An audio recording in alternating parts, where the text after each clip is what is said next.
It's gonna look wild for a minute. Hang on for the ride. You're like, and I'm done. And I'm done. This is the look. What do we think?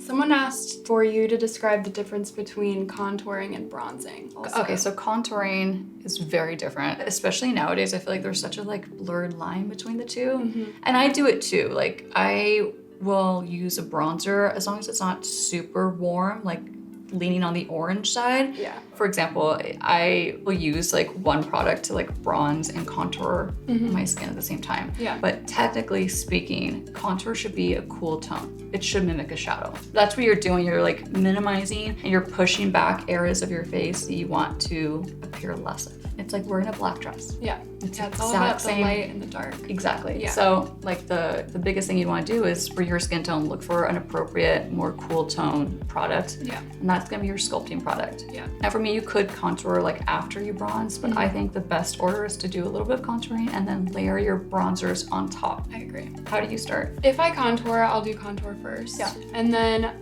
I like to, just because I'm so pale, warm up my skin with bronzer. Yeah. And I just kind of go along my hairline. I come in sort of on my cheekbones. Yep. And then I definitely use bronzer on my neck because it's literally translucent. Oh yeah. So white. Totally. So That's a good way to start your the process. Sometimes I'll just fully go in.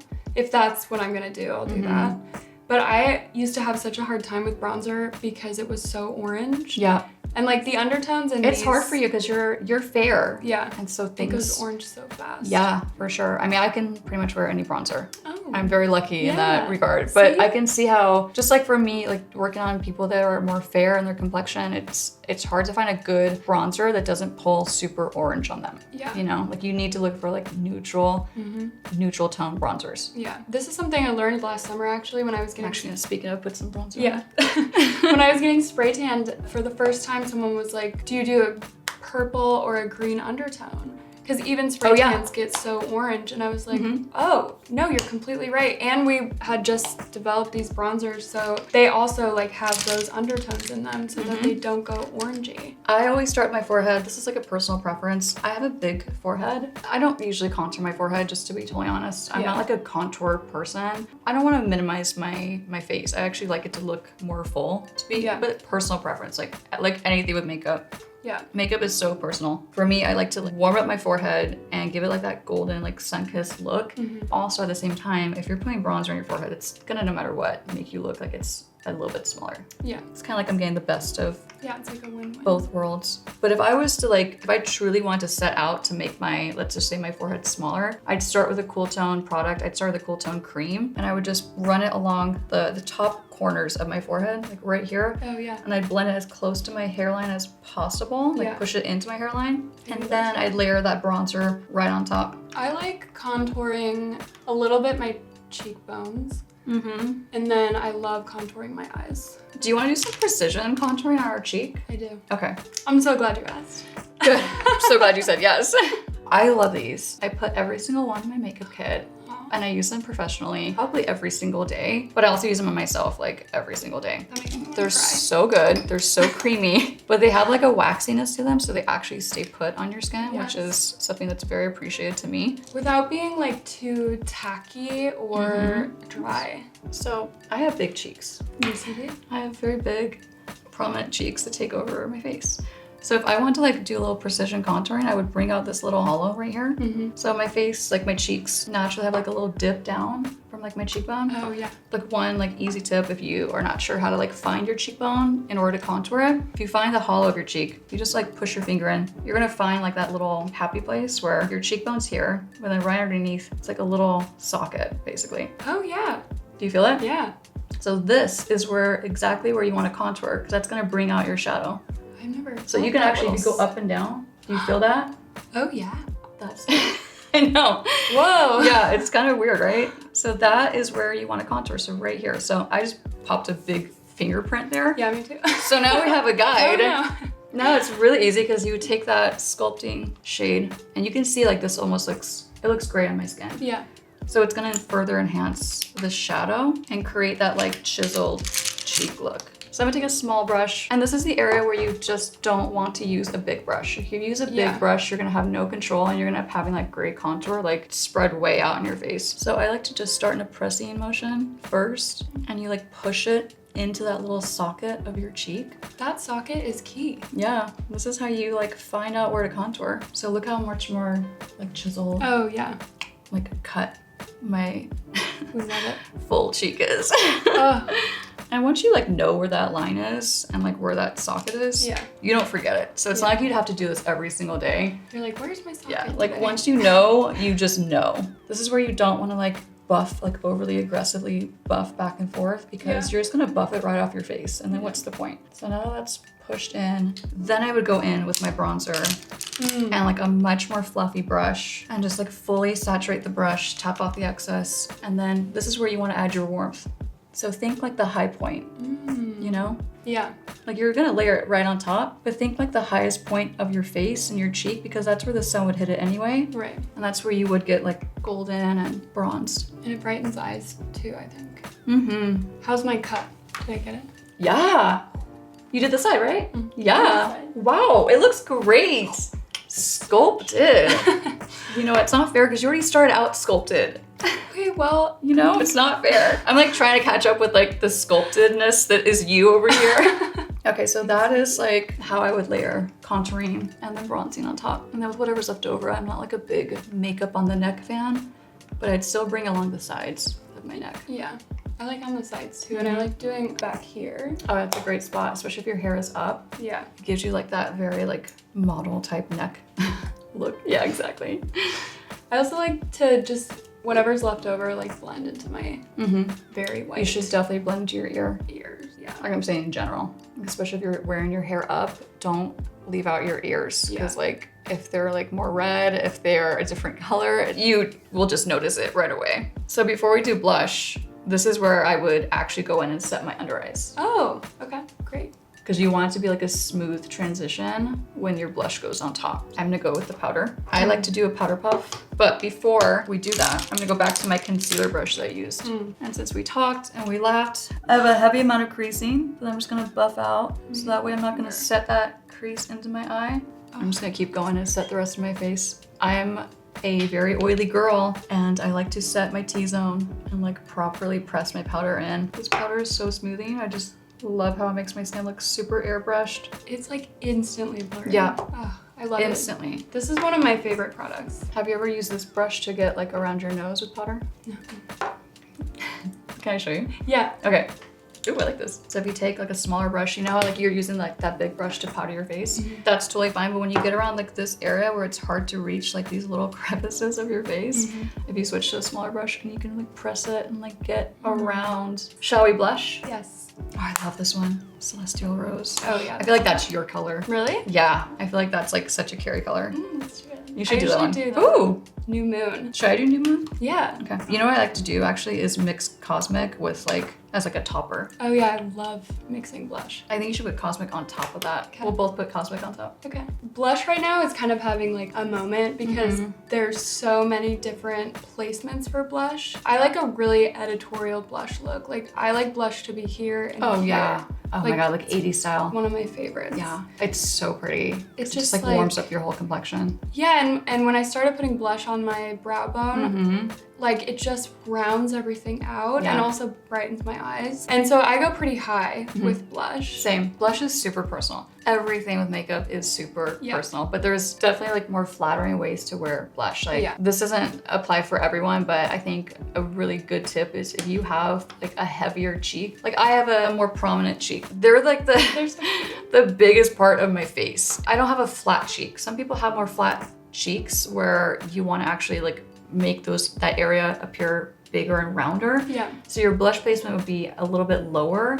But for someone like me, I have such a heavy cheek that if I started my blush down here, it would actually bring down my whole complexion. Like my features would just take a turn down. They took a turn. They take a turn really quick, which is the case with all of my features. Like they take turns like that. So I always start a lot higher. Where did we go wrong? Where did we go wrong? Oh, it's a blush placement. So I like to go a lot higher, and when I first started doing makeup, I would give tips and I was like, well, if you don't know where to put your blush, like the best rule of thumb is to like look straight ahead in the mirror, smile, put it on the apples, and then call it good. But that doesn't work for everyone. Yeah. And that's something like I've learned like over the many years of doing makeup. Yeah. So for someone like me, and even you have like a very prominent cheek. Yeah. So if you just start it right here on the apple, like when you're applying it, and then when your face is at rest, not smiling, your cheek is gonna be lower. Right. The other tip I like with powder blushes, let's say you have like an intensely pigmented blush. These are richly pigmented, which I love. So you get a bunch on your brush, and I like to just circle it into my brush. Yeah, this is like a game changer. You might feel like you're being wasteful. You're not. You're just evenly distributing the pigment into the brush. So then when you go to hit your face with it, it's not gonna go on patchy. It's gonna go on nice and smooth, and it's gonna like kind of pre-blend. Yeah, because you kind of work it into the... Exactly. I do the exact same thing with cream blushes too. I keep my face at rest. Like I just have my, was it resting bitch face? Mm-hmm. Yeah. I basically just my keep favorite that. mode. I keep that mode on. So I'm gonna try not to laugh or smile. I'm just gonna keep like a stern face. And then I start much higher. Mm-hmm. And you just tap it. I don't have a heavily set face right now. Like we both don't have a ton of powder on. We have a very like thin amount of powder. So you don't wanna go in and go buff and buff and buff because you're just gonna lift up your wet products. Yeah. So I just like to do a little tapping motion. It's okay if it comes down a little bit. You wanna have like some blend so it's not so like stark. Yeah. I make sure I don't go anywhere past like this area. So it's like the top half of the apple almost. You know, think where you'd go and highlight. Yeah. You wanna cover that area. Yeah. And then you would just layer your highlight on top of it. I went down a little far. So you know how to fix that? I think that I want you to tell me. Okay, so let's clean up with powder. Okay. Act like this is your eraser, Mm. and you just erase where you went too low with either a little bit of powder like this because it's lightweight, or just with a little bit of like your remaining leftover foundation that's on your brush. And that just kind of cleans it up. It's like a little eraser. Okay, resting bitch face here. Yeah. So see how I just left like that lower half of my cheek pretty bare?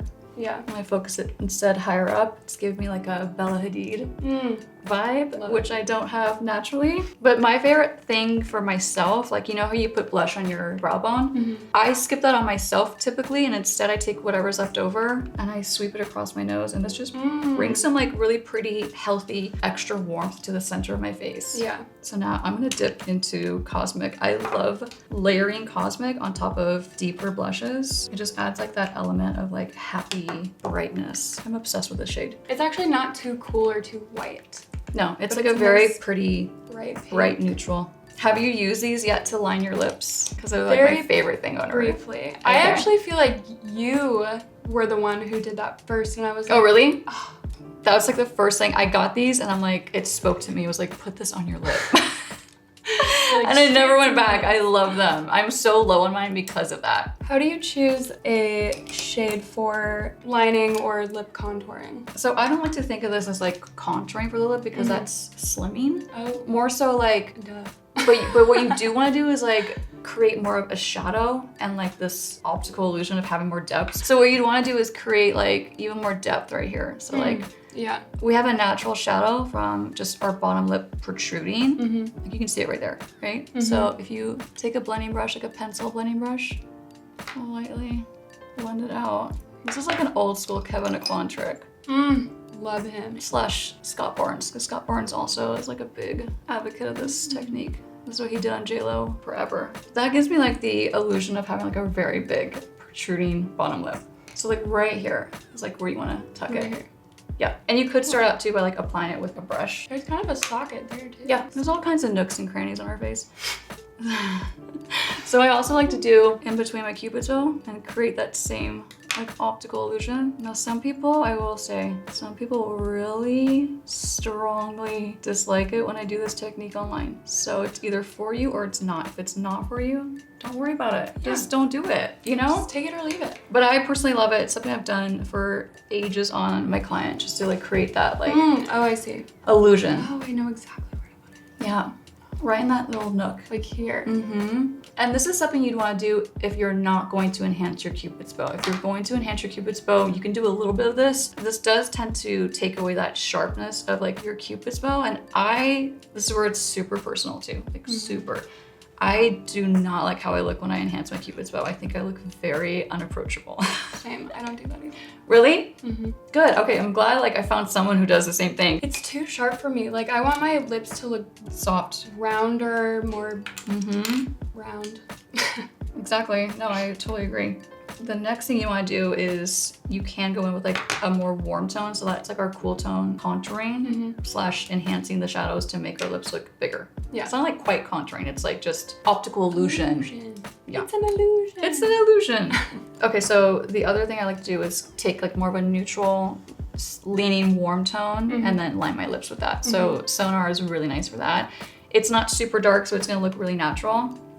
And you could just skip using an actual lip liner and just do this, and it's gonna look like a really natural lip liner. Yeah. Because sometimes lip liner can go like too intense. Yes. And since these are like creamy and like really rounded, they're really easy to line your lips with. I like them as lip liner because they are not as dry as some lip liner is. Oh, they're so creamy. They have a waxiness to them that makes them last. I think it can be a mistake to bring the lip line all the way in on the bottom specifically. It can make your lips look just overly harsh and overly done up. Yeah. It's like a fine line. So I skip going in and then I take my finger and just gently blend it out just to like diffuse the line, soften it so it doesn't look like you're actually wearing a ton of lip product. So just kind of blend it into your skin. I love using my finger because the heat of my finger just helps to melt it in. And you're also like kind of pushing it into your lip as well. So I would finish this with a lip serum. I got one of those. You're like, I have many.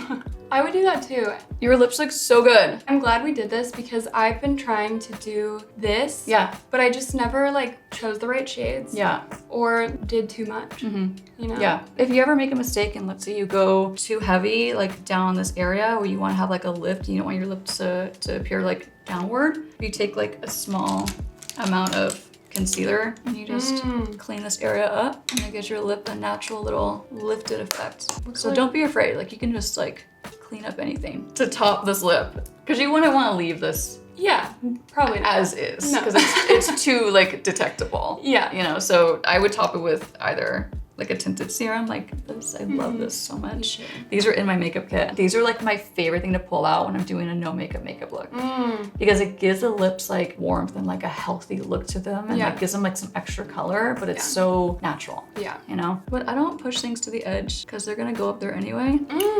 So I'll just kind of take my finger and like kind of feather out the edge because when we talk, it's gonna move up and out anyway. Yeah. So I like to start more in the middle and then it's gonna just melt on your lips anyway because like our body heat, our temperature. I'm gonna do the same. Love it. Okay, let's talk mascara. I think a good tip if you are someone who has oily eyelids, like myself, yeah, we both do. If you just run a little bit of powder, I'll blend out any creases because I have a small amount of product, like complexion product on my eyelids just to even them out. Put a little bit of powder on top. I do that too. Yep. And that way when you put your mascara on, you're a lot less likely to get mascara transfer on your eyelid throughout the day. And should we do our favorite mascara trick? Yeah. I'm so excited. So I saw Nikki and Susan actually react to a Kylie Jenner, was it Vogue Beauty? Yeah. Yeah. It was her Get Ready With Me. And Kylie puts mascara on the outer edges of her eye so that she can elongate right and open up her eyes. And you were like, oh, I love this. And Susan's like, no, I hate it. And I'm like, she was not a fan. It was like a hard no for Susan. It was a hard no. I just like that. Yeah. I guess I never really thought why, other than I do feel like it brings everything up and out. Yeah, it gives you like a cat eye. And if I'm just in a hurry or I'm just wearing mascara, I do that like lashes up and out because it just gives the littlest lift. Yeah. And I it's bet not that's too so heavy. pretty on your eyes. It gives them like that lift, that pull out, and like that like cat eye look. Yeah. I'm a huge cat eye fan. Me too. Like give me a wing liner all day long. I have to stop myself, like literally I have to stop myself from doing a wing liner in every tutorial I do. I'm like, every day I'm like, oh, which wing should we do today? Every time I film, I'm like, wow, that looks the same as it always does, doesn't it? Yeah. What do you do? Add a wing. Yeah. I'm gonna do one eye. Everyone at home can see the difference. Yeah, I love it. I don't go in with mascara. First of all, this is a very wet mascara and I like dry mascara. However, I think when mascara starts wet and then goes dry, it's great. It's and I just start at like the outer. Yeah, pulling it out. And just pull it up and out. Sometimes I'll like blink into it. That's what I was gonna say. Yeah. With wet formulas, I love to like blink down onto my mascara because it's such a foolproof way of not getting it all over the place. Let it dry. Ah! Let it dry. Wait, and then flake it off. Okay. Hot tip. Don't go in right away. Let it dry. I said I was gonna do one, but I'm just gonna do one. Go for it. Oddly enough, I blink in on the left eye, and then I just go back and forth and like build it out. Yeah, I think it's important to let it dry down a touch in between coats because if you just try to keep layering wet on top of wet, you're not gonna get the same effect. That was my fault. I was talking to you. You know what the best way to pick that up though, other than letting it dry down? No. Saliva. Oh, like on a Q-tip. Great. Lick it up. It like breaks it down very quickly. Let's say you have like a full eyeshadow look on. You have to let it fully dry down and then you just take like the mascara spoolies, like the clean ones. Oh yeah. Just take a clean spoolie and you flake it off. It doesn't feel great, but you just kind of take it like flake. But if you spent all that time doing your eyeshadow. Yeah. And then you're like, I'm like, It happens to the best of us. all the time. It looks really good. It just like is so effective and minimal. You can, if you want more thickness though, if you like get that wand into your root Yeah. and you kind of wiggle it very tightly. Yeah, blink down on it, wiggle it back and forth a touch, and then you pull it out. Yeah, exactly. Pull and pray. Pull and pray. Get to the root, like tuck it in there, wiggle it just a little bit, and then yeah, straight up. Yeah, that looks so pretty. So I easy. love that. Yeah, and your eyes are like. I just learned so much that I have never, Aww. no one's ever told me before. Really? I Yeah. love that. It makes me so happy. Well, I am sans eye makeup. I don't care. Okay, you're a series regular, I just decided. Okay, I love it. This was so much fun. It was so fun. I had a blast. Me too. You look beautiful. Thanks, girl. Look at that blush placement. Mm-hmm. And that lip. Whew. Wow. That's why I'm hot, because I blush. Because you're literally like, that makeup is hot. Thanks you guys for watching. You also have a YouTube channel, which do. is incredible. Thank you. Where You should come up. I would love to. Oh my god, that'd be so Oh my fun. God. How can people find you? I'm at the same name on all my platforms. I'm Makeup by Nikki La Rose, Instagram, TikTok, YouTube, real life. Yeah. You can call me, if you see me in real life, you can come up to me and call me Makeup by, I actually had that happen in Whole Foods. Oh, Someone came up to me, they're like, are you Makeup by Nikki La Rose? I was like, that's me. cute. So sweet. It's me. It's me. Come say hi. Thanks. Oh, I Nikki. love this. Thanks for having me. Okay, we'll definitely be coming back. Okay. For more. Yes. So, smash the like. Smash it. Subscribe. Smash it. It's gonna look wild for a minute. Hang on. Hang on for the ride. You're like, and I'm done. And I'm done. This is the look. What do we think?